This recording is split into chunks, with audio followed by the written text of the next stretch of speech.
here with Chris Ryan, the Charles Nelson Riley of The Ringer.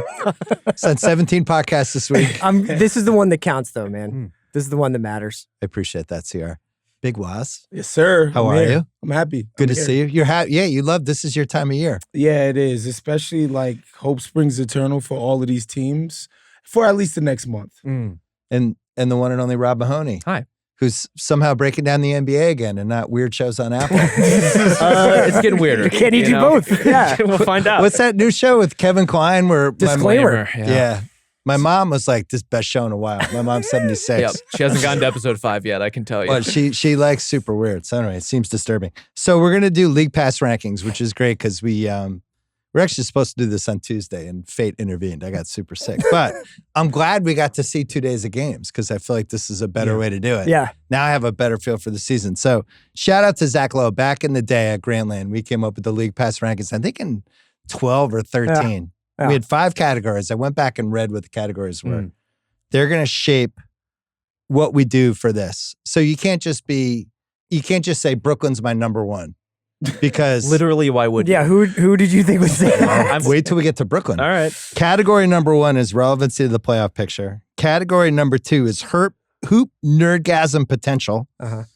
Category number 3 is the League Pass experience, which was a big passion of Zach's and still is. Announcing teams, sideline reporting, uniforms, the mascot. Like the Clippers last night just was a 10 out of 10 with how weird that was. Fucking guy came out of the rafters. What's that guy's name? I don't know. Their mascot.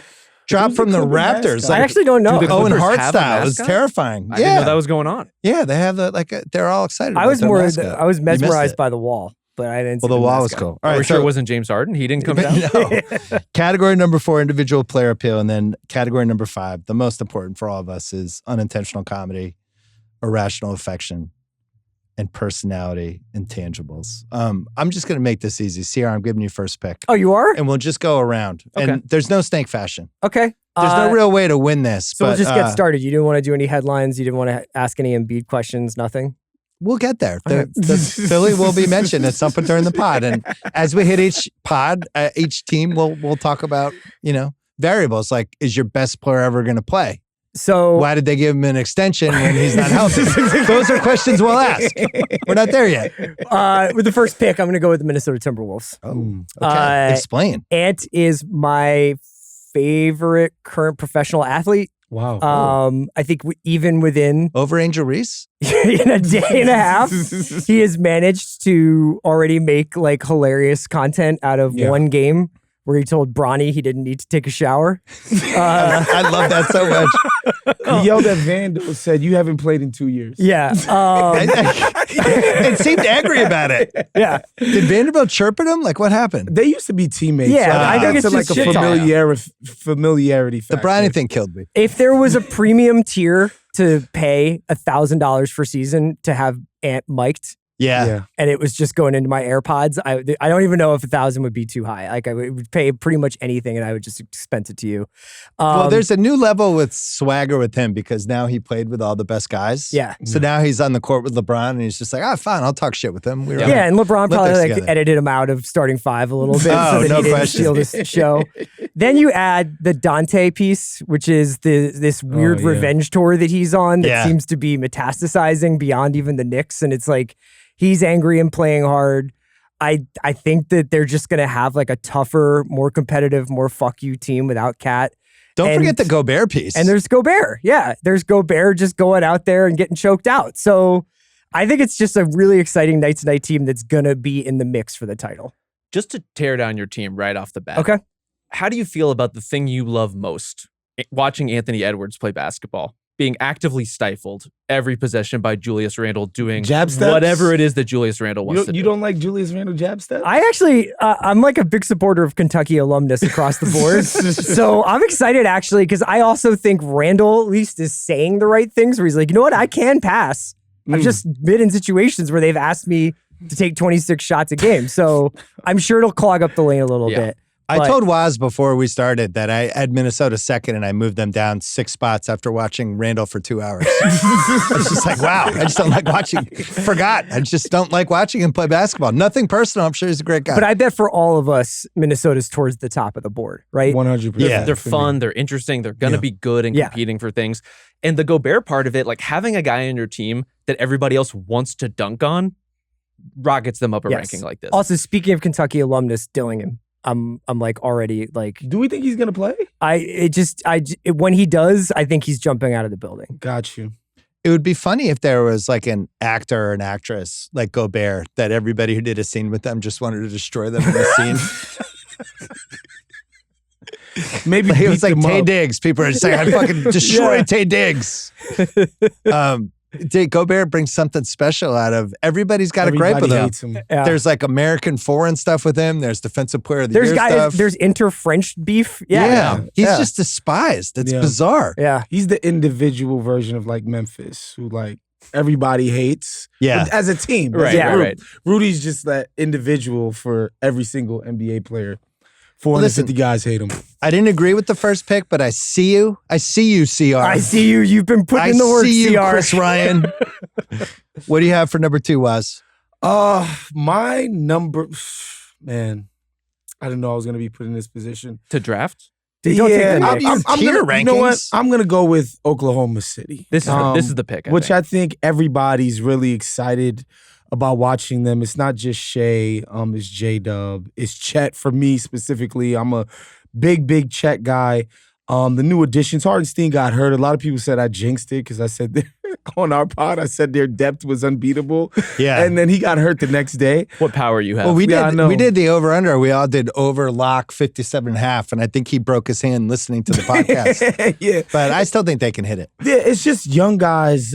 My favorite thing about League Pass, outside of like great teams, is like a sense of discovery. Watching guys week after week, like learn new things, beat new things, like, or teams discover things about them and then they overcome that adjustment by other teams. And so I think OKC has it all. They have the top to bottom talent, and then they have this sense that like you're going to be learning new things about their potential every single week. Yeah, and every single game. It's not even like, is this guy having a great week? It's, I didn't know Casey Walls could do that. Right. I didn't know these guys could pop off in that way. And they're so deep. They have so many interesting players. I'm not worried about the Thunder, to say the least. I think they're going to be awesome to watch. Do you think there's any like it's like too predictable how good they're going to be? Like I was thinking about this. Like I would love like a crazy mid-season Koki Presti move.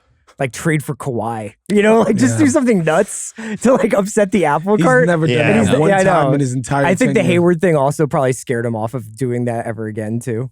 They've even elicited a terrible Kendrick Perkins take before the season started. What was that take? How SGA needs to cut his scoring down to 24 points a game and get other guys involved. It's very specific. It's like, other guys involved? It's like one of the most inclusive stars we have. An entirely drive-in What take is off. that It's like take? him and Steph Curry. Like, Where are the basically producers on those shows? empowering Like, people. no, Kendrick, no, please Yeah. don't say that. I like the discovery thing, especially like with League Pass day in, day out, when guys get scratched, guys aren't playing, or you're just flipping around in second quarters. I feel like for League Pass, you need kind of a bench that can either be really good or really weird. Disaster. Yeah. Really weird is like, there's a couple teams that we'll get to where you're just like, wow, this guy? Yeah. Holy shit. Yeah. Which I think is fun. Now that burns off, by November, December? You're like, all right. But that's where them having all this stuff to trade, even if it isn't a Koki trade, Yeah. like they could mix it up anytime they want to. And they could have a slightly different team or a very different team by February. And I think that potential makes them super watchable too. This is a good character for us to develop is Coke Presti Coked up Presti. and what he could do with all these picks. So it's like Saul Rubinek in True Romance. screaming at Gordon Hayward. Yeah. You stabbed me in the heart. All right. Okay, so now you're up, Rob. I feel like this is a easy pick, but you won't make it. What does that mean? No. I don't think you're going to make the pick you should make. I'm going to take the San Antonio Spurs. Wow. Easy reason, straightforward reason. Although, look, I'm also going to talk your ear off about Chris Paul and how much I'm looking forward to seeing him there. I just have no idea what Wemby is capable of, and I very much look forward to seeing what that is. And Paul's already resting? I'm not. Don't worry about it. Okay. Don't worry about it. He's going to be fine. Chris Paul is theoretical. Theoretical. Yeah, he's like Kawhi Leonard. Their bodies are shot. That's incredibly rude. They're not going to play. These guys don't play. But the reason why, look, I was quite idiotically skeptical of Wemby. Very vocally skeptical. Performatively America first skeptical. Yeah, I was like, oh, what? He did it in the French League? Give me a break. Do it in the ACC. Obviously, I was wrong. But my thing about the Spurs, while they're lower on my list, I don't care about anybody else on that team. Like, not a one other player do I get geeked to watch. Even though Wemby is, yes, he's transcended. But, I like the pick. You're not into Harrison Barnes like that?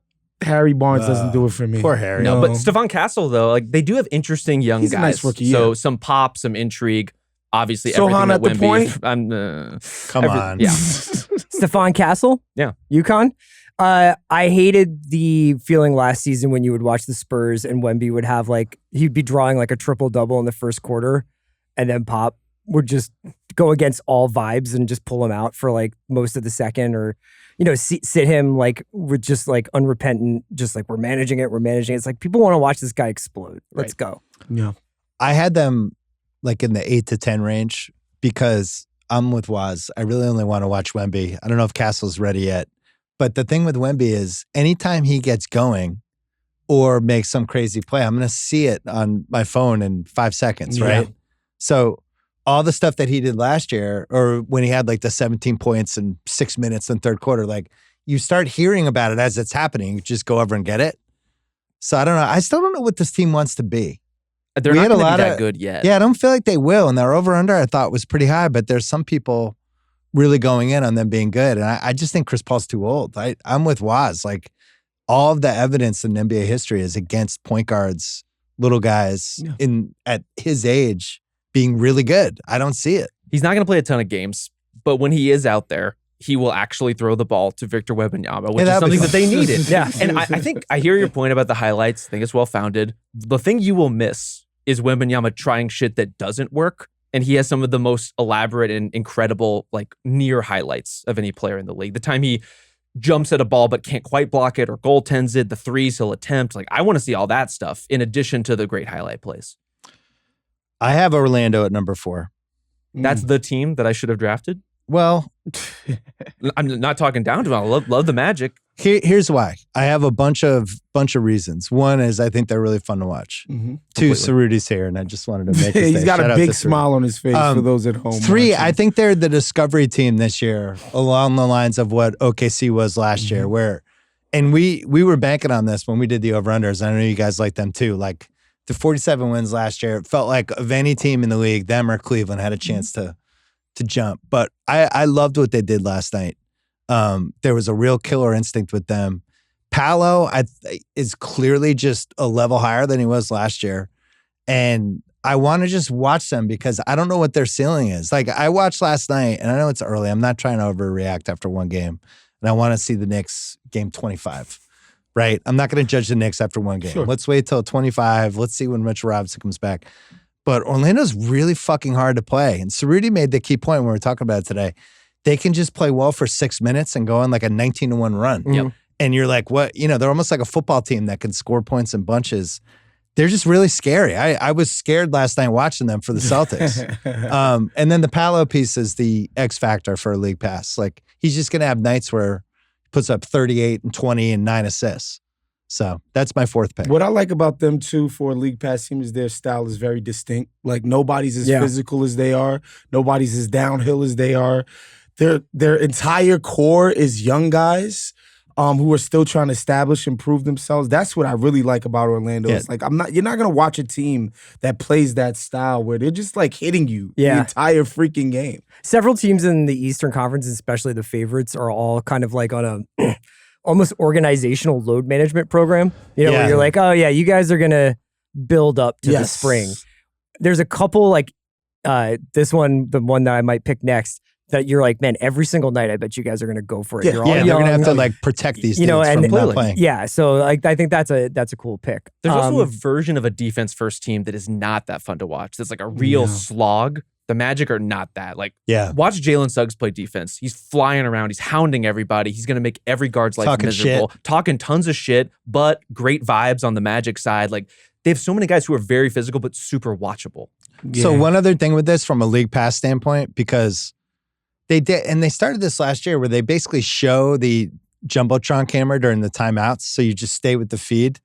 Orlando's got one of the most lit crowds. Yeah. It's just Cougars everywhere. Yeah. It's a lot of off-season pro golfers. A lot of off-season. Yeah, weird celebrities like golfers and NASCAR drivers. Yeah. There's older rich guys sitting in the front row with some wife that's like 40 years younger than him. I actually really see Rob shaking his head. I really enjoy their Rob's trying to plan stuff. a trip to Disney World. I'm just trying to get out of this room. I'm just trying to get away from this table right now. Cougar Central, the Orlando Magic.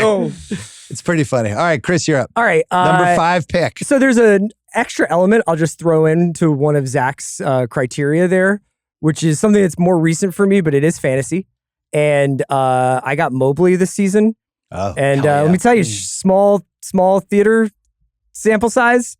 Yeah. Mobley in the Atkinson program might be incredible. And we've been waiting for this like Tim Duncan next generation thing to happen.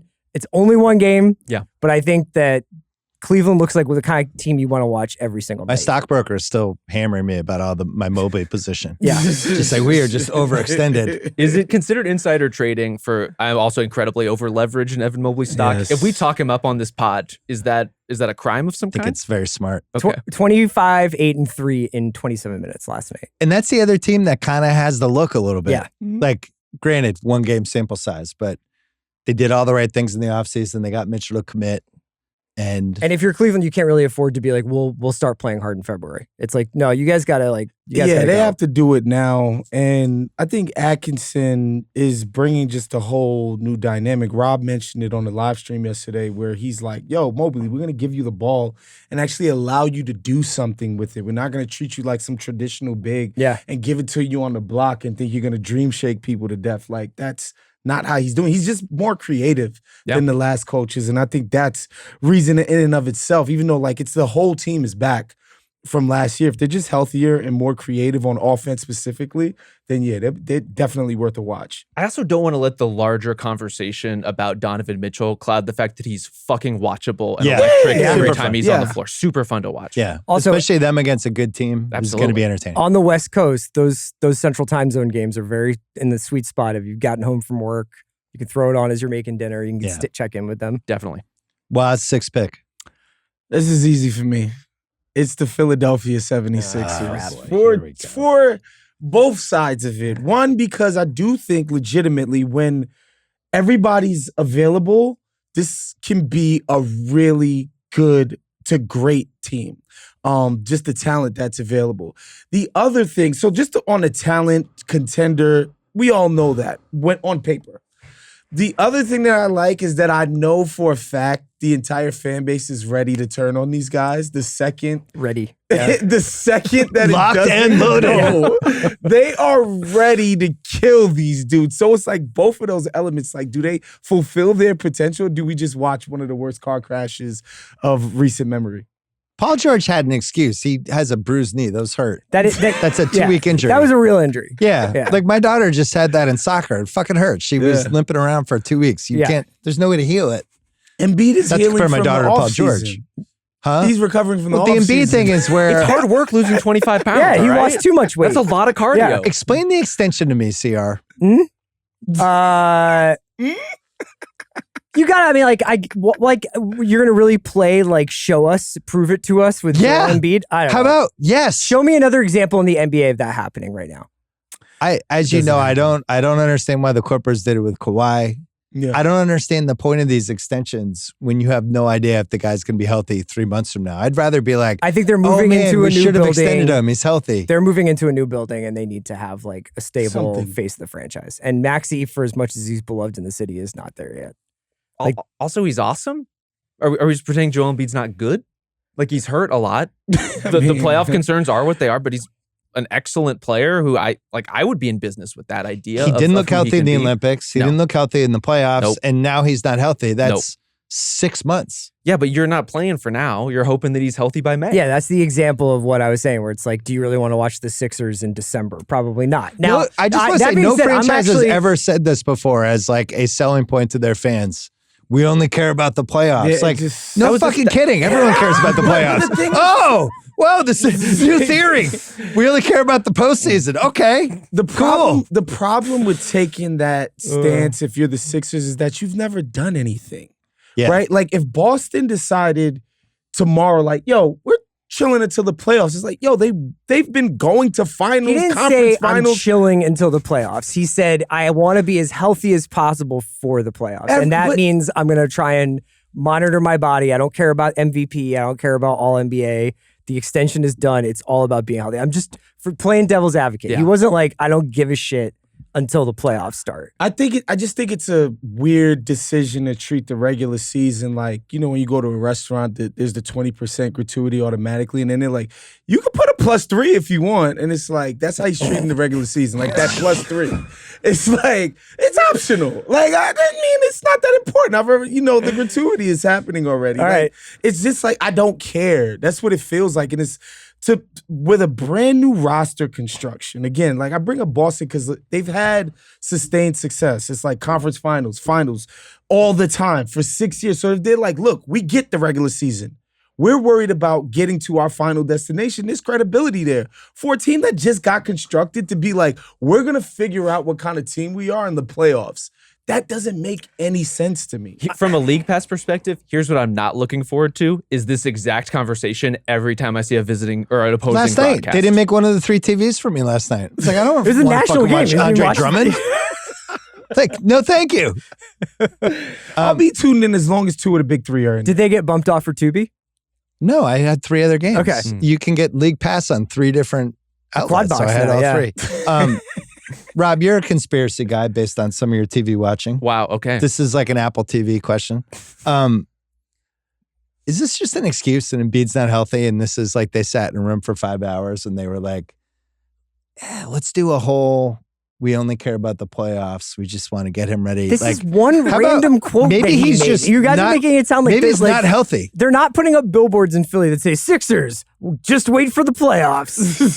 We're seasoned with this with 5 years of Kawhi. Okay, I'm just saying because like this is right 5 years before, of Kawhi, which same blueprint of like, leading up to being the careful. Paul George injury, I would say that this has been the most enthusiastic people have been about the Sixers in a long time. Like where it was just like, holy shit, this actually worked. You actually did sign a guy into cap space. He actually might be the perfect third wheel. People were enthusiastic for the Joker too. Were they?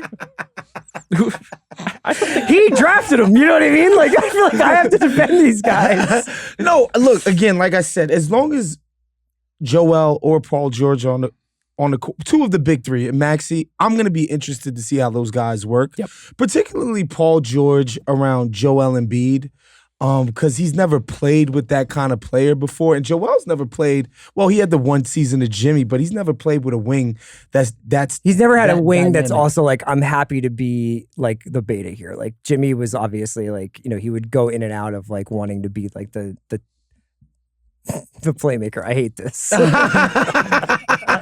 He's also never played with someone like Gershon Yabusele, and I'm not afraid to say it. Yabu.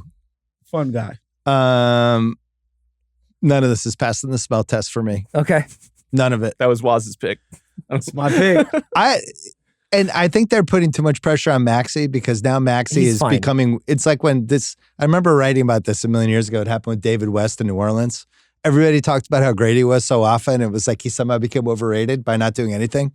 And Maxey, it's like, oh, Maxey, I love Maxey. Like, oh, he could be the face of the franchise. It's like, can we see Maxey like be the best guy in a team for 3 weeks in a row? Why? Before, okay, I like, just wanted one of the 10 best guards in the league right now. Woz No, picked them. Yeah. And second of all, this is the league pass rankings draft, and now it's just been like unloading on the Sixers for 5 minutes. Well, that's what we do here. yeah. and it's unloading them for like what they've done in the playoffs. We glazed the Magic. We're just like, these guys, fighters every single night. That's right.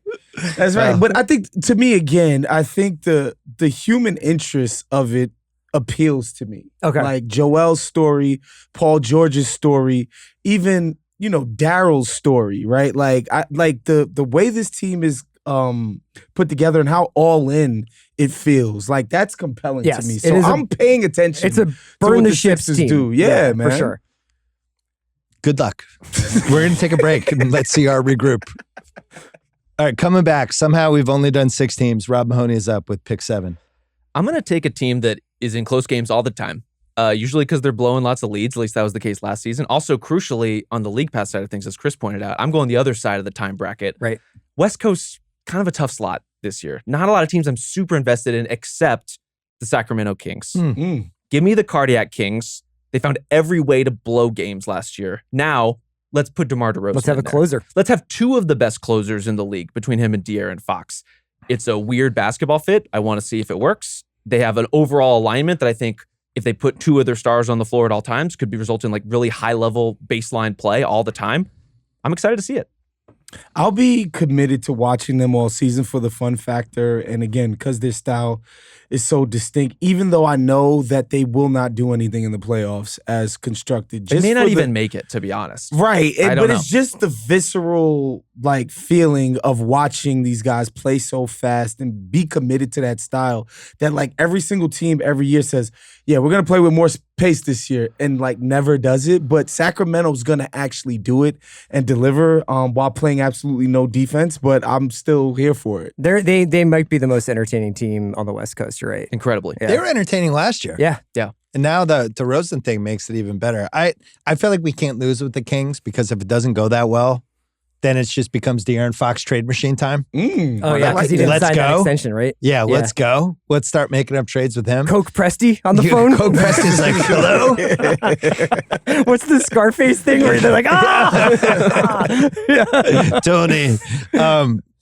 But I actually think they're going to go be more entertaining would be my pick for them. I like their team. Yeah. I thought, they won 48 and 46 the last 2 years. I don't know why they would go backwards. Also pretty fun DeRozan. arena, and when it's close games, that gets pretty Yeah, from a league pass standpoint, a lot of good stuff from that. Like, I like Light the Beam. I like their fans. Their games always have a good atmosphere. So, strong pick. I'm taking the Celtics 8. And this sucks. Well, you're picking your own team? Well, they're really fun to watch. They shoot a shitload of threes. They have two of the best. Can I tell you on behalf of our nation, who all love you and love your podcasting, they're not that fun to watch. They're fun to watch. They have some of the best players in the league. Show of hands. Does anybody find the fucking Celtics fun to watch? They're like in the middle of my ranking. Okay. Yeah. Well, here's my question. It's my pick.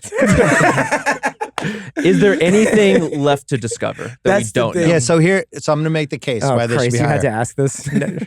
I think there's a chance. I have my fingers crossed. Sometimes when a team wins the title, the next year they come back and they actually go up a level. And Steve Kerr's talked about this because I remember talking to him about this for my book. There's a weird confidence that comes into play. And I felt like they had that in that Knicks game. So I'm intrigued by how hard they go this season. I think they're going to have a lot of blowout wins. I think Tatum is really motivated. Is a lot of blowout wins good for League Pass? Well, it's more more good for you. Yeah, that's fair. That's fair. But it's interesting to watch these teams try to figure out.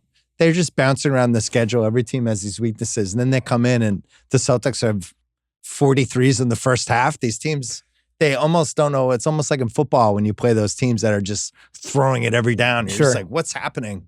No other team plays like this. I don't know. There's a vibe. I think the atmosphere is good. Yeah. I like the announcers. And I don't know. I just think they're really good to watch. I'm more interested in them for non-basketball reasons. I'm interested in them for Missoula post-game quotes. Absolutely. I'm interested in them for who's the worst person they could possibly be sold to who will bankrupt the team. And that is a conversation topic right now in Celtics Nation. 6 months are going to be on here like defending sovereign wealth funds. Yeah, I'm looking forward to Abu Dhabi, you take the phone call.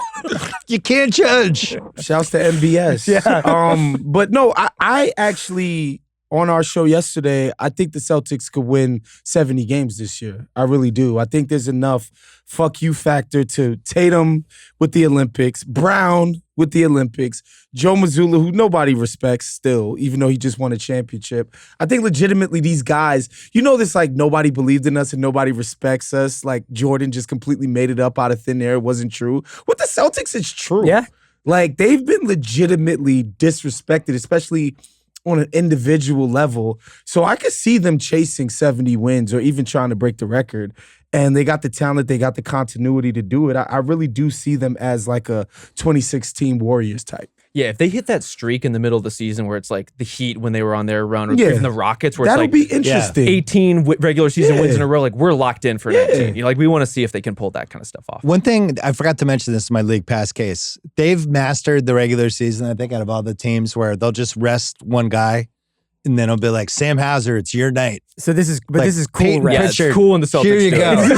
No, but they have an infrastructure where they fit these people in and they actually make sense in the game versus like, Embiid's playing. Well, there's no reason Ricky Council can't be getting blooded by the Nick Nurse. It's just all part of the plan. But I like as a fan, it's like, it's going to be a Peyton Pritchard. Let's cut him loose game. Anyway, CR, you're up. For pure aesthetic reasons, and we were talking a little bit about like everybody wants to push the ball, nobody pushes the ball like the Pacers. Yep. So I'm going to go with them.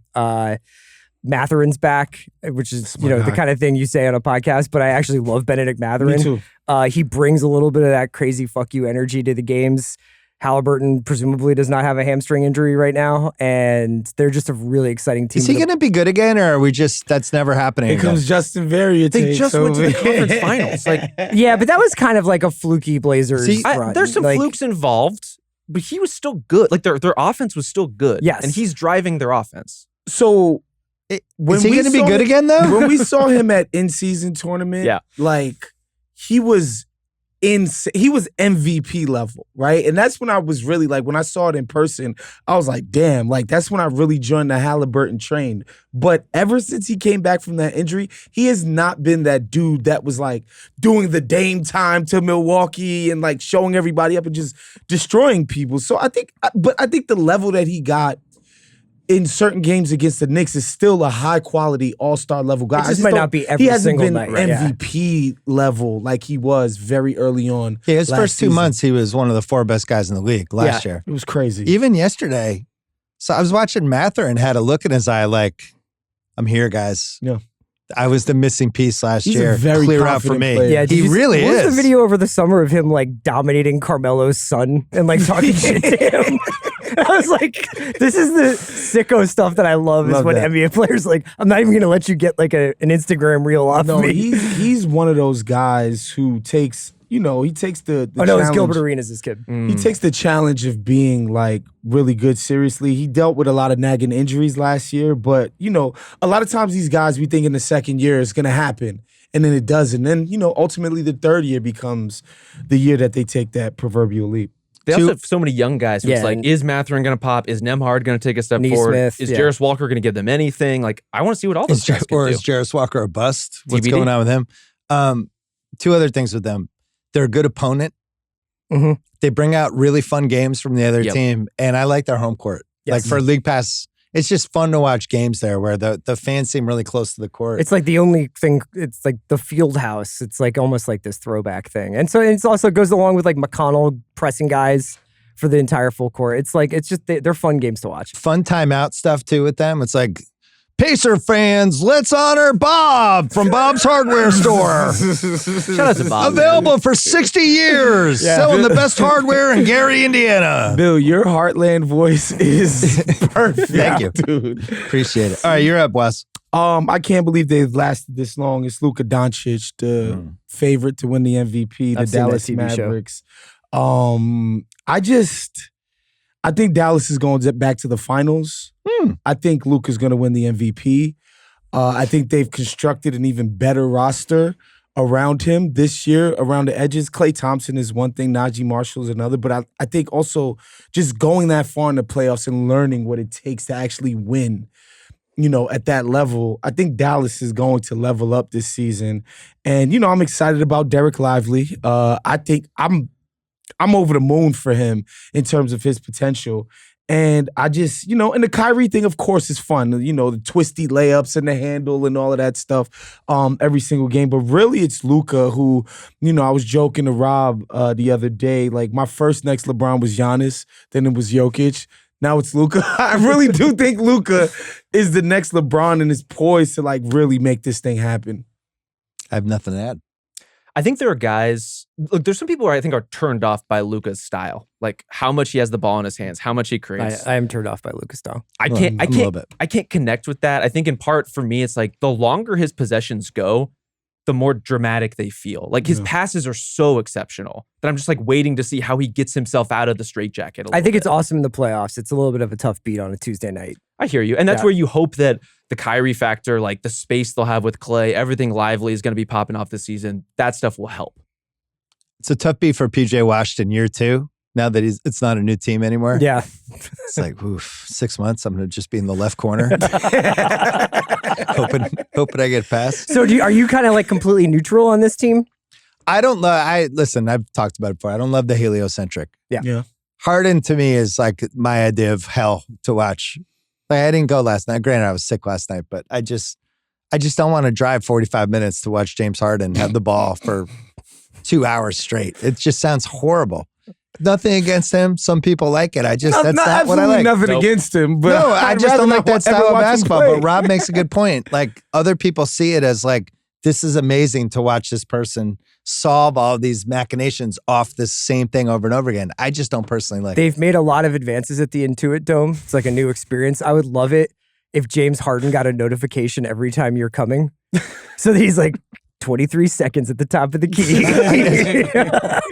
The lunging into people. I just... Bill got up to go to the bathroom. I could pass it. I would go to the bathroom. Every time Bill goes to the bathroom, Harden's like, all right, I'll sit now. When he comes back, let me know and I'll dribble for a while. Who do you have? This team would have been very high for me, except for opening night. I'm going to take the New York Knicks. A lot to figure out. Yeah. I think the fact that they don't have a bench makes them a better regular season team in some ways. Like, I'm not going to get a lot of bad minutes from guys who can't play. Like, I think we're going to find out pretty quickly if, like, Daddier can be literally anything for them, if Campaign can be literally anything for them. But Jalen Brunson has to play. No. Well, but Jalen Brunson has to play huge minutes. Like, their best players have to play huge minutes every night. And so it's almost the Knicks are the opposite of the Sixers problem, where their best guys are going to be out there. Like, they're going to run themselves into the ground to try to get this thing through. And I want to be there to watch it. And I want to see if they can solve some of the clutter that they had on opening night for sure. I agree with Rob. I want to watch just to watch Mikal Bridges shoot. It's like, rude. It really should be a Sixer with that shot. His last 3 was good, though. Okay. You know. This one looks smooth. It was looking pretty gamey for the last couple of weeks. Waz, where do you stand on Bodega Cat? Look, my thing is the same. I like that he's the 7th most important voice in the room. That he's coming into a situation where, like, nobody's ever called you the savior of the Knicks. You've never been the golden boy here. You're coming here and people are looking at you like you got to assimilate to this culture. I love that aspect of it. He's not being asked to lead anybody because, let's face it, he couldn't do that. But, like, I think he's old enough and I don't want to say wise enough, but, like, I think he'll get the hint that he has to conform to what they're trying to do. And I would hope that it's impressed upon him the sort of magnitude of what they're trying to accomplish there, like what it would mean to the people in New York, the fans of that team, for them to actually live up to their expectations. Like, you know, Jalen Brunson so obviously gets it, like truly gets it, like what this Knick thing is. I just hope that Karl Towns gets to that point. And I think if he does, he's going to learn how to be additive to what they're doing. I don't think he's going to be Wilt Chamberlain or anything stupid like that, but I think he can be very complimentary to Jalen Brunson, what he's trying to do in the in-between game. And I think he could be obviously way better than Julius Randle. So, like, yeah, that's where I'm at with Cat. I thought Brunson looked pretty good in the first game, considering he was still covered in Dante DiVincenzo's blood. After the ruthless trading of his college buddy. God. Oh my God, would I ever trade Joe House? It's like, sorry, House. If we had a chance to get so-and-so, you're now working over there. Sorry, buddy. We're still gonna hang out, right? Awesome. It's fucked up. Can you imagine if I was just like screaming at Cerruti, like, this is what happens when they let you run things, Cerruti. We have to talk about the Magic before the Sixers. Oh my goodness. Well, this draft has been too predictable, and I'm about to uproot it. And it's genuine too, because I love this team, and I almost picked them 4 picks ago. They were on the big screen last night for me. There's a lot to love, the Atlanta Hawks. Wow. I have their over 36.5. I like watching them.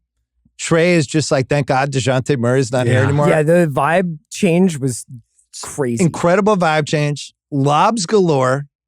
Multiple 6'9", 6'10", skinny guy. You have to really look. You can almost not tell them apart. You have to I'm still getting used to that's Johnson. That's, and they all it's just interchangeable length and weirdness. And I'll be honest, man, Woz, we haven't talked about this. I have property on Ricochet Island. Oh, man. I'm fucking in on Ricochet. I'm legit in on him. I like that guy. You have a chateau? I liked him in the preseason. Listen, it was not expensive. Yeah. Is there a vineyard attached? Expectations were down. I like that guy. I like how even his box score last night didn't really show what he was doing, Can I read you the ESPN hustles. Headline here? What it is says, it? Number 1 pick, Ricochet, opens with 3, goes 2 for 8. That's a headline. Missed a layup in traffic. That's clickbait right there. I thought he was good. I think he hustles, and he makes sense to me as somebody who will be a valuable person on a really good NBA team. And they have him, and they have Dyson Daniels, and they have Johnson. They're just weird. They're fun to play. They have 2 big guys. The Congo came in. Bogdanovich comes in and just takes over the offense for 6. I think they're pretty good, I gotta say. It's a good question when you say you have league pass when ... Dyson Daniels is trending on your For You. Where it's Dyson Daniels is locking guys up. Alcatraz, let's go. Well, last night he was almost murdered in real time by Nick Claxton. That was Nick Claxton was trying to get suspended for the season, so he doesn't have to play with Cam Thomas anymore. Who can blame him? Yeah, honestly. He was like, "This is my one shot to get out of here." That game was super fun. There was almost 2 fights. It got super feisty. It was close to the end. Atlanta's also not good enough to close games, which is great for League Pass. They're up by 8 with a minute left. Somehow Brooklyn had a chance at the end. Thumbs up. I like that team seems like a 43-win team to me. Yeah, I'm a Jalen Johnson believer. Yes. I really love his package of both, physical gifts, but he has a nose for the game. He has genuine feel. He's not just out there some robotic athletic guy. I like that. And I think, like you guys said, the DeJounte Murray thing was a clarifying trade. The team now has an obvious focal point, and it's more organized instead of the sort of your turn, my turn nature that they were doing last year. And, for league pass purposes, Trae Young is going to get on people's nerves, and that's always fun. He's going to make a point of it. Plus, he went to Istanbul, y'all. I seen the hair. I see the new beard. We know what's going on with that. So we can't put that past you. Italian soccer coach. He was give me the Antonio Conte. Come on now. You had me at they could be fun to watch. You lost me at 43 wins. This team is not winning that many games. Well, that would be 6 over the over-under. I think they can get to 43 and 39 because it looks like Miami might be worse than we thought. Or they got Magic. I thought Did you see all those? They got a case of the Palos over there. Did you see all those sucky Eastern Conference teams yesterday? There's a lot. Yes. It's brutal. Yeah. It is tough. Somebody is going to have to win 43 games that we don't, could it be Charlotte? I don't know. I think the Hawks are way better than, Washington and Chicago. They're way better. Detroit. They're way better than that group. But I don't know that they're that close to the Miamis and the Indies and, No, I think there's a level below that somebody's going to be in, and it's either them or Miami. You could step on rakes all season and make the East play in. So I'm not ruling out that they could be there. There's going to be a Bulls-Hawks kind of totally race to the bottom there. I kind of like their team, man. If Ricochet turns out to be good right away, which I think there's a chance he's a little bit impactful, I don't know. Watch out for them. All right, CR, we got to move faster. Okay, I'm going to go with the Rockets. There's very few teams who market themselves as tough. So it's kind of fun to watch them on any given night get into people's shit. It's more of a preseason thing, but the Reed Shepherd experience so far has been delightful. He didn't get as much of a look last night, but Sengun did and basically did baby Jokic all night. And I still have... And they lost, by the way. And they lost. I know, which is kind of the fun part is because there isn't the Boston thing where you're can you win 70 though? It's no, are these guys going to actually pick a rotation, pick an identity, pick a sort of hierarchy, and are they going to play tough every night, which I think they will. This is very foreign for me because I traditionally do not like the Rockets, but this is a collection of guys that I like and a collection of guys that I hate watch. I hated Vernon Maxwell back in violent agreement with you. Yeah. I watched a lot of them last night. Same thing. And I don't think they have any idea what their rotation is. No. They played their top 5 a lot. Whitmore barely played. But he played, which I thought was a pleasant surprise. So they tried to play 10. And then Shepherd, it's just, he just seemed tiny to me. Yeah. Like people were talking about him They got coming in. smoked as soon as he came in. I'm still a He Reed seems small. Shepherd No, guy. I'm in too, but it was like, this guy's I think once it slows down a little bit, but like the preseason, it was like, is this Pete Maravich? And now it's like, now it's like, this guy's little. Like they're going to hunt him on defense. Yeah. Well, in the holy war that is developing, Chris, do you identify more as a Şengün guy or a Jalen Green guy? I think I really way preferred watching them on that run they went in after Şengün, but they are aesthetically way more pleasing to watch with Şengün. Isn't the question, are you a Şengün guy or a Jabari Smith guy? Because that seems to be the fundamental. Like Jabari was invisible last night. And I thought what made them special was him as the stretch five, like in that kind of pseudo Towns role. Yeah. That was, and then that opened up the paint. If he's not playing 5, he has to like apply some basketball like feel, and that's not what he does. Yeah, where do you think Miami's going to play him? When they trade for Jimmy Butler. This is the thing, is that I feel like Houston, even though they haven't really proved anything, are almost at a point where they have to do some subtraction. You know what I mean? Like, no, so many guys. They have, like, I did this in part guys. 1 of the pod. I think it's a 3-for-1 trade team, and I don't know what the trade was. Like, could it be Jimmy Butler? Could it be somebody on that level where they just kind of cash in? Yeah. Because I think they have too many guys. They have like 6 players who could deservingly play 10 more minutes a game than they will probably. Well, and also Thompson seems like he might actually be special. He looks really good. And he's almost like I can't keep him off the court guy. Yeah. And so I don't know what that means either. He's maybe the biggest quirk in the Şengün part of that, because like playing Jabari at the 5 is the clearest way to make Amen Thompson really, really good, really, really quickly, or at least give him lots of opportunities. And maybe it's like a first line, second line thing where the second unit is the time where he that would be gets to dope. cook. Hockey subs. Like I floated this in part 1. Brooks, Adams expiring, and Thompson for Jimmy Butler is like a really interesting who says no. And I don't know if I would do that if I was Houston. I think I would rather, because I don't think that guarantees me round 3. Yeah, like what's the point of Tillman that? Furtada Well, I think we're in the same phase we've been in the whole time of the team. So yeah. All right, what do you got, Wes? Man, this is tough. It's not that tough, actually. It's the Los Angeles Lakers for me. And the tier that I put them in is like, Steph, KD, LeBron. Like, it's like your favorite bar just announced that they're about to close in a few weeks. So you go for a few last times. You go a couple more times. For like, I got to steal a glass. That's why I'm tuning into the Lakers. Like, LeBron is 40 years old, right?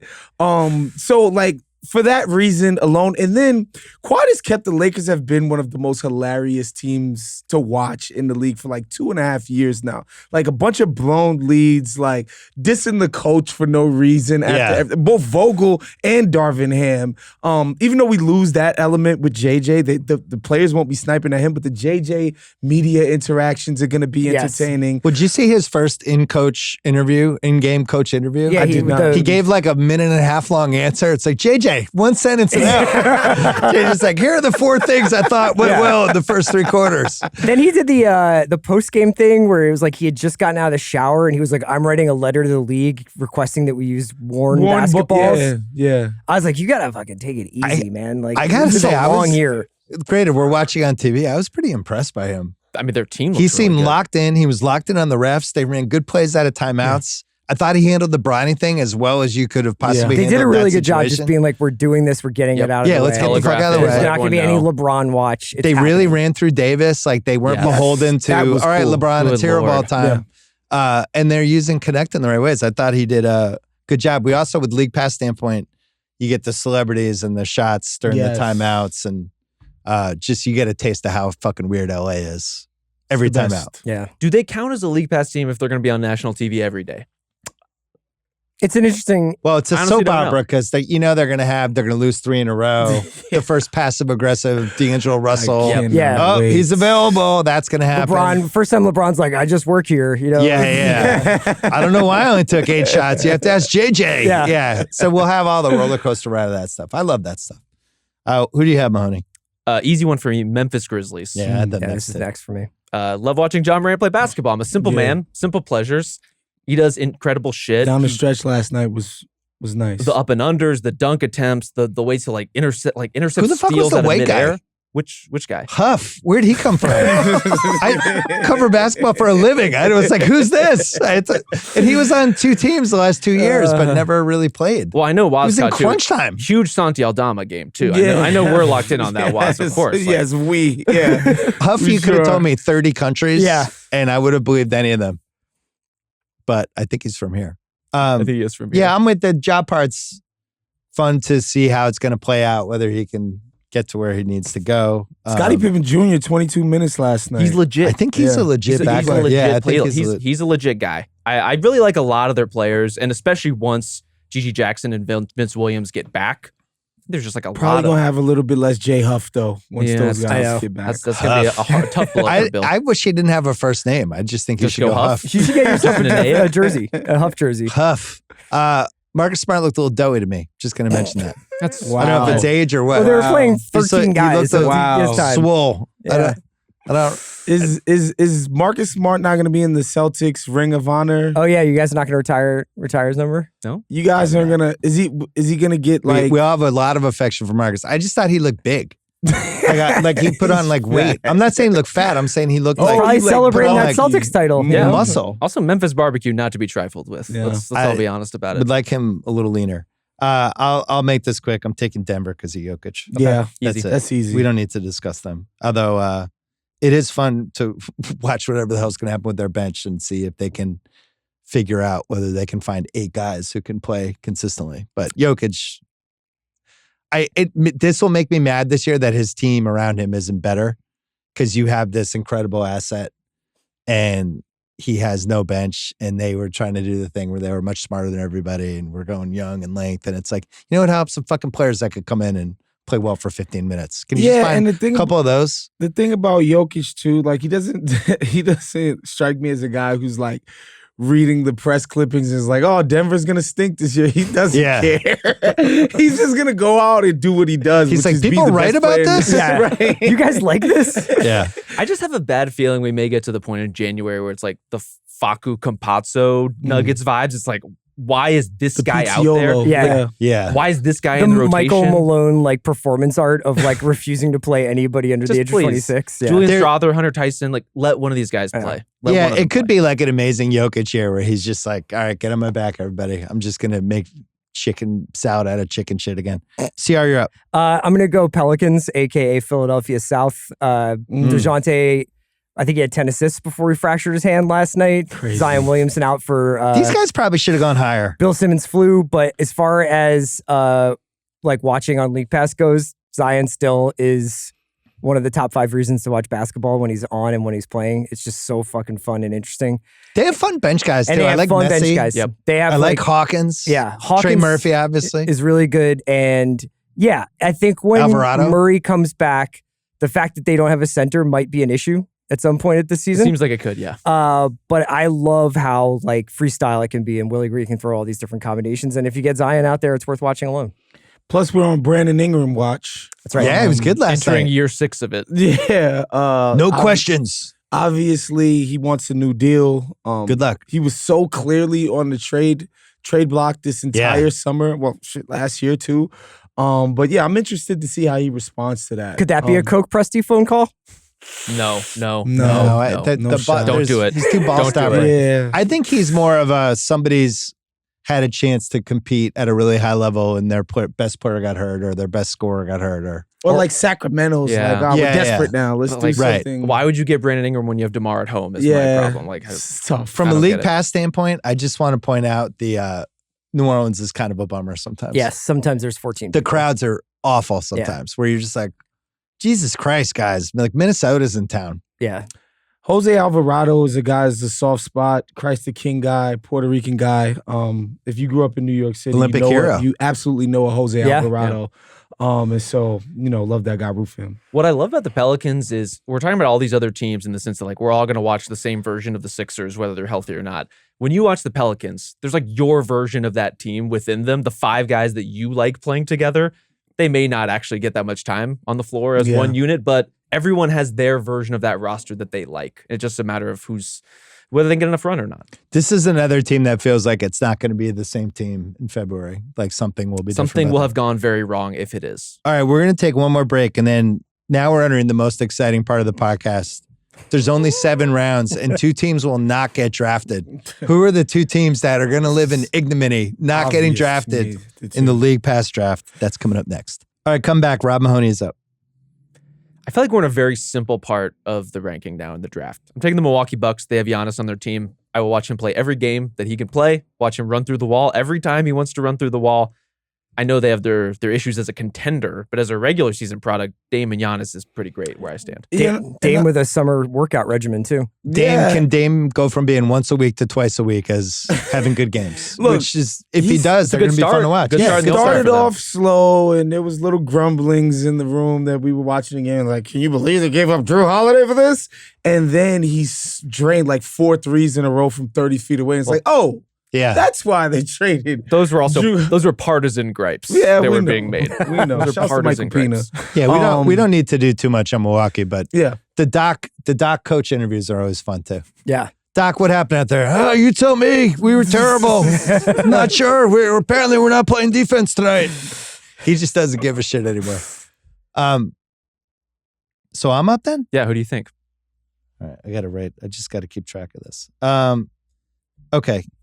Oh, man, I really want to. Do I want to throw the draft out of whack again? No, I'll take Phoenix. Guess what? Kevin Durant, still really fun to watch. Yeah. I thought it was interesting that they still don't seem like they have chemistry yet. A little rough on that end so far. Last night, Booker was the one that suffered. But it seems like they can't get all the guys going at the same time. But I like seeing Coach Bud, who just seems like he was on Ozempic or Atkins or something. Or both. Kind of the Arizona sun was really getting him. But yeah, Phoenix for me. Yeah, I hope that Coach Bud could get them to be more elastic in their games, man. Like KD, Bradley Beal are just so used to playing one way. Like, I hope he could coax some elasticity out of him. But, it's still KD when he's just like dribbling people at mid-range and just draining it. Super fun. For my next pick, I'm going to go Steph and the Dirty Dozen. Yeah. Just gotta watch Steph while he's still here. It's just crazy that we get this far in the draft. Wow, you sound like you're talking about like Grandpa. Well, no, we gotta go visit Grandpa while he's still here. I honestly weirdly feel like the extended twilight of LeBron has overshadowed. This is probably also the twilight of Steph. Yeah. Do you know what I mean? Or has it? Because I feel like Steph can play until he's like 48. But like literally no guard has ever done this before. No one his size has ever played this well this late. So they were, I think they had the Blazers last night. That was pretty quick. Yeah. And they played like 14 guys. But it's a weird. Would you see what Kerr said? What? He literally did a 12-man rotation and talked about it after. He's like, I just wanted to see if we could figure this out. How did you feel about that as someone who watched Jason an absolute Tatum violation? What's a yeah, especially at the Olympics. But no, I just don't think.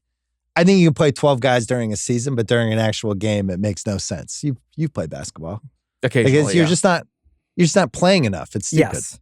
I don't get it. As an experiment, I think it's interesting. I'll go with Warriors and I Clay. think Curry has to be. Yeah. He can't be in the bottom 10 of a draft. No. Yeah. No. My team is Charlotte. God damn it. That was the one I almost took really 2 spots ago. Yeah, Charlotte. And, Brandon Miller, I feel very heavily invested in. I watched him play 2 games in the SEC tournament. There you declared go. him the rightful number 2 pick in the draft. Seed investor. And I just been holding on ever since when I put my scout hat on. But no, I just really love his like fake Paul George routine that he's doing, especially early on in his career. Aspirational Paul George routine. Okay, aspirational. I like that. See, that's we're why reaching you get for paid the stars. Big bucks, Rob Mahoney. And then of course LaMelo Ball, man, like he dropped 34 last night. I think it's everything has come sort of like as a given, right? Like they gave him that big extension just automatically, just as a given. I think it's now finally time for him to actually put this stuff on tape and show like why he. You think so? Year 5, maybe it's time? I think so, yeah. I thought he was awesome last night. I watched that whole game. That was one of the 3 TVs. And that team. So Verno talked about this on the mismatch. Charles Lee. He's like, he sat next to the bench. Yeah. And this is. The Celtics love Charles Lee, and this was, I thought, the hardest over-under for me because it was 29. Mm-hmm. I really liked the over. I also don't know what incentive they have to be like, we made the play-in. But you watch them last night, and it's just they're a good team. I mean, a good bad team. But they had, they have Curry, they have Grant Williams, Miles Bridges, they have rebounding, and LaMelo was awesome. And then out of nowhere, Trey Mann. I know. He can hoop. If they can stay mildly healthy, I think it's going to be. Yeah. But I think the team I watched last night was well coached. They had a specific style. They had an identity. They were tough. They were like walking around with their chests out. And I was like, oh, I might have bet on them too. So I was enjoying that part. But I think for the first month, they're a team to kind of watch as a frisky, dangerous. Yeah. Oh my God. Charlotte beat Cleveland in Cleveland last night. I do think they might be one of those teams. Yeah. They're not as good as the Pacers, but they play a similar up-tempo style. LaMelo has a similar kinetic energy to him that's really watchable. And when he's healthy, they win a lot of games. So I hope he can be healthy. And he puts up big stats. Fun to watch in like a no, yes kind of way. Like the step backs. The killer he took like a 30-footer to close the game yesterday. There you go. That's what you need on a league pass like Tuesday night, I guess I should say. I thought that team, and we haven't talked about Detroit yet, but same thing where they just seemed like they weren't rudderless anymore. Yes. Detroit seemed more professional. It wasn't Monty Williams benching Jaden it's just Ivey like, what's going on here? Yeah. It's like, all right, they have Malik Beasley, but at least he's an adult. Yeah. Anyway, all right, what do you have, Rob? This is where I feel like there's a chasm. Like the Charlotte was kind of the embankment for me. There's a drop. I am going to take the Pistons here. I want it to be true so bad. I want them to be fun and watchable. I'm not even hoping for good yet. Just can they be an entertaining basketball product? Because they have a really exciting playmaker in Cade Cunningham. They have, in theory, better spacing. I don't know that those guys will actually hit shots. Like I see a lot of like 1 for 7. They're going to take them. They will take Tim them. Hardaway and that's Jr. the thing. Like, is Tobias Harris enough of a shooter that people will kind of guard him in ways that they wouldn't guard Pistons of seasons past? And if so, I think the Pistons are going to be at least watchable. He's a better shooter than Beef Stew. I thought they were watchable last night. I mean, it seems like we cannot possibly Detroit. overestimate how bad Monty was for that team. How Very bad the Monty Williams experience was. I mean, Jaden Ivey was one of my favorite guys coming out of college that year, so it's really exciting to see him score 17. It's almost like you shouldn't beg a guy to coach your team or GM your team like the Knicks did Phil Jackson. He was supposed to professionalize them, and for all their flaws last night, they still couldn't close it. They did look more professionalized. Yes. New hair for Cade. He's like, I'm a new man, new team. I thought I took note of that. In the Trae Young sense of new hair? New hair. I took Beef Stew was out there. Yeah. Always enjoyed him. Yeah, they're interesting. It's either going to be Charlotte or Detroit for that 10th play-in spot. And we'll see who gives a shit more about the season. Wow, this is getting dark. Man, I really want to take Brooklyn here, but I'm not going to. I know that's stupid. Why would you want to? No way. What is the urge you're feeling to take Brooklyn? Maybe I'll take them with my last pick. So Utah, they have to be the next pick. I have no idea what they want to be. I assume they don't want to win, and they're just stockpiling picks. But you watch them last night, especially when in crunch time, and it's like, these guys are pretty good. Like, they're well coached. They have a score at the end of games. They have rim protection. They have guards that can go by people. They seem like they're trying on defense, and they're just going to be a lot of fun West Coast games. So I feel like I won't get fooled again with the Jazz because I know what's going to happen, which is at the trade deadline or right afterwards. The 22 and 21 record to start. Ainge is going to come make the phone call, and it's like, look, we need to get in the Cooper Flag business. Stop fucking winning these games. Well, the guy to trade is Kessler then if they're going to do that because he's... You think so? Well, just like you want to start weakening your team with like, let's get rid of our shot blocking. Or they're not going to trade Markkanen. They're not allowed to. Or you can continue to empower Keontae George to take 18 shots and Colin Sexton to take 8. I know. That's one way to ensure that you get the number 1 pick. They do have two of like the 12 guys you probably wouldn't want to play with if you were like a swingman. Oh, no, I think Colin Sexton. Sexton's a guy that contenders should call about. He's not as ball hoggy as he used to be when Kevin Love was like beaming him in the back of the head. Honestly, I think he's been a Boy Scout over there. Like, I think he's really turned his career around. And I hope by the deadline that he's able to go to a contender that needs like some scoring pop, some ball handling. But I'd like to see him he's get a out of Utah. 6 man on it. That's what he's not a or the point guard on a team guy. that has like we were talking about him for the Magic, like wing playmaking that needs maybe an alternative look at a scoring guard. Like he could make sense for a team like Well, I don't know if you noticed during the Nets game, Dennis Schroeder was actually wearing an Orlando Magic jersey with a Brooklyn logo taped over it, just praying for them to trade for him. All right, CR, I think this is it. We only have 6 teams left. Oh, okay. This is our last round.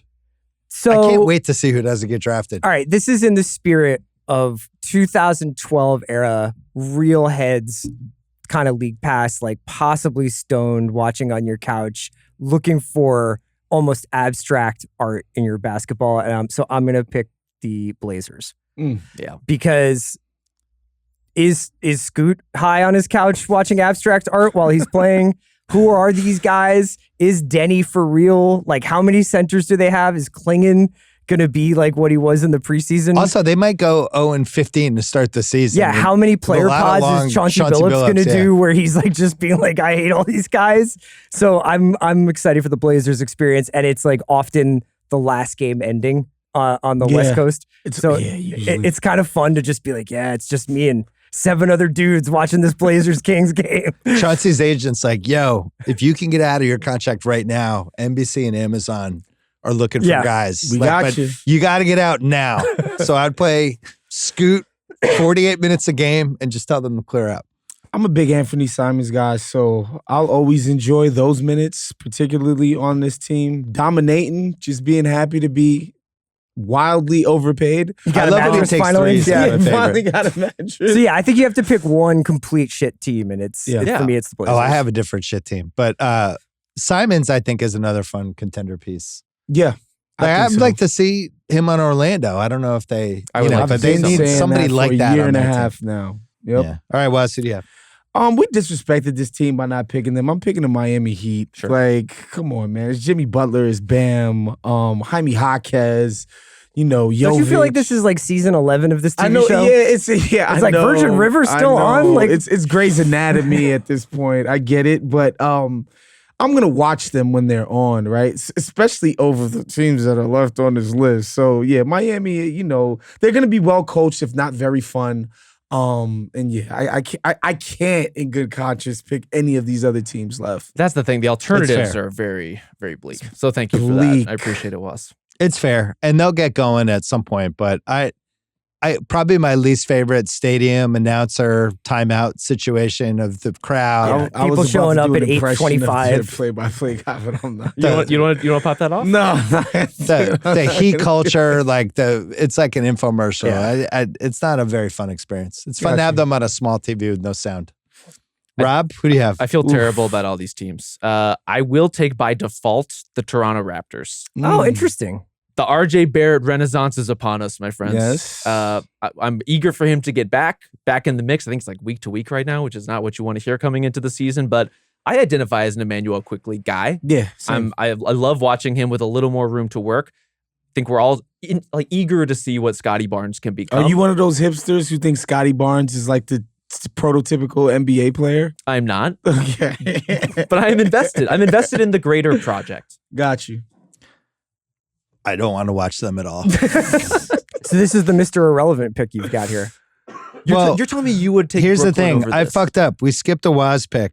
I'm going to blame the fact that I'm still on cold medication. We skipped a Waz pick. CR took New Orleans. It skipped to Rob, who took Milwaukee, and I took Phoenix. Oof. So Waz, I'm sorry. I have to pick I hope another you team? have to take another team. Come on, man. Take the Wizards. Are we sure we don't want to make fun of? Are we sure we want to make fun of Toronto for another second? Because did Masai Ujiri like he won the title and that he got another job? What's he doing? Yeah, I don't know. But I think he got equity in the team. So but why is he then trying to Equity in the tank them? team means you Not just how put that together should a bad work, I will team. say. Is he trying to make them a less valuable property? That's a great question. That is like a brutal team to watch. Didn't Jakob Podol say like it's not like we're trying to win every game? Like wasn't right. that like his quote? I had them in my bottom too. Yeah. Oh, No, I think you really underestimate the RJ Wizards. Barrett, Scotty Barnes. I just don't like watching that team. That Out. can. Well, you be get fun to watch them and be Grady like, this is Dick. basically like what it was like watching the Knicks Yeah, 5 years that's ago. what it is. Yeah. I want to see the RJ thing get like where it goes. I want to watch where that story goes. To go from the guy that got picked directly behind Ja and Zion and what those guys have become bona fide all-stars when Zion plays, well, Ja too, to like RJ who's just like, you know, Counter. people were so disappointed in that. Counter. Not that interested. Was there's 4 teams left: Chicago, Brooklyn, the Clippers, and Washington. Those are our big 4. I'm picking Chicago, and it's for Kobe White alone. He's one of my favorite guys to watch in the NBA. His elevation of his game from like just this volume sort of shooter guy to like legitimate ball handle, turn the corner on guys, firing up pull-up threes. He's one of the most fun guys to watch. And so I'll be watching for that alone. I don't care about, you know, the freaking Josh Giddey thing. I think he stinks. Yeah, but if I don't think he's Giddey and Lonzo anything. are both playing, you could have like a Lonzo pretty too. fun The passing Lonzo team. thing's fun. Yeah, I feel like Lonzo we shorted them a little is bit fun. unfairly. I don't know. You guys think this team's gonna Also, be fun to watch? for Lonzo League Pass, accepted? Stacey compared King, to the other Stacey King's a alternatives. pretty fun announcer to watch or listen to. He is fun. So it's good.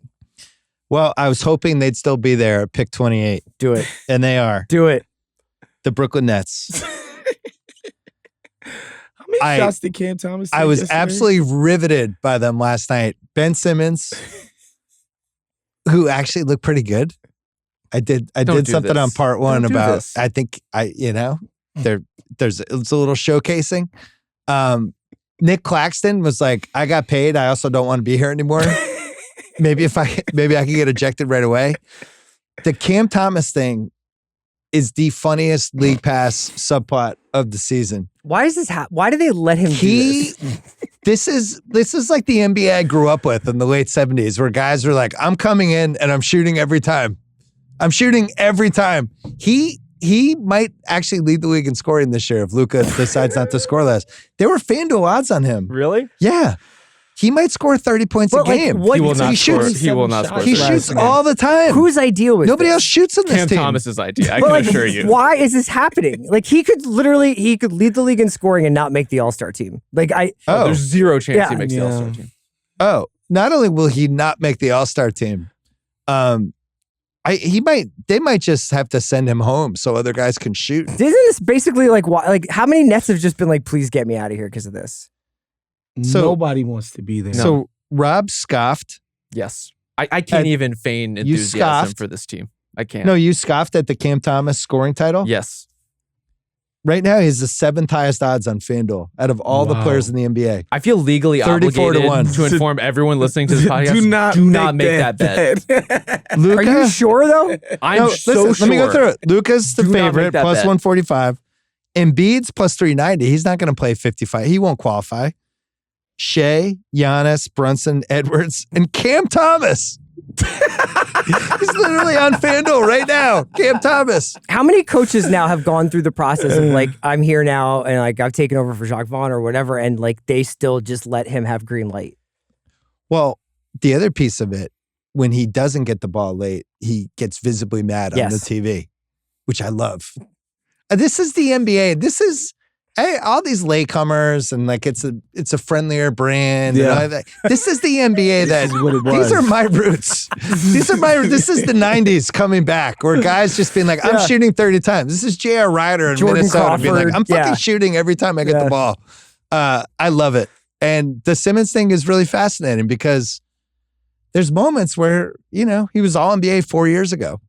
And there's moments where you think, that guy's a real basketball asset. Will somebody talk themselves into him? Coke They will Presti. Not enough. Presti. There's not enough Coke in Oklahoma. No. And then I like their swings, and there's a lot of trade bait on the team too. Yes. Do the other thing. All right. So that was the last pick. Not picked. The Clippers and Washington. 100%. Now we knew Washington was going to get picked, but the Clippers Clippers are depressing. did it themselves. They gave the Suns a fight at least. Yeah, You would only watch for the arena, basically. If you've had the Harden experience, you would only watch the arena. And it needs to be said again. Harden said he watched the Mavericks go to the finals, and Luka was playing his brand of basketball. And what he saw was that his brand of basketball is a winning brand of basketball. Confirmation bias That's is a what he powerful learned drug, was. from last year's NBA playoffs. That You know the James Harden brand of basketball is championship quality. If we have one wish to make to the NBA gods, it's that the Clippers trade for Cam Thomas. Oh my God. And then Harden and Thomas get to go mano a mano from each possession. I actually think he's one of the great tanking assets any team's ever had. He's not that bad. No. Okay, are you talking about Cam Thomas? Cam Thomas. Oh, Yes. okay. I thought you were piling that on James Harden. Cam Thomas puts up points, keeps you in games. Casual fans think he's amazing. And ruins your locker room. You're definitely going to lose if he's your best guy, and he's going to shoot every time he gets the ball. I think it's wonderful to watch. I'm just glad that guys like this still exist in the league. The league was getting pretty everyone comes in. Very all the swings can shoot threes. Yeah. All the point guards play certain ways. And Cam Thomas is like, clear the fuck out. I am scoring. It's my time. It's my time. Oh, they don't even send doubles at him. Because they're like, yeah, go ahead, cook Cam Thomas.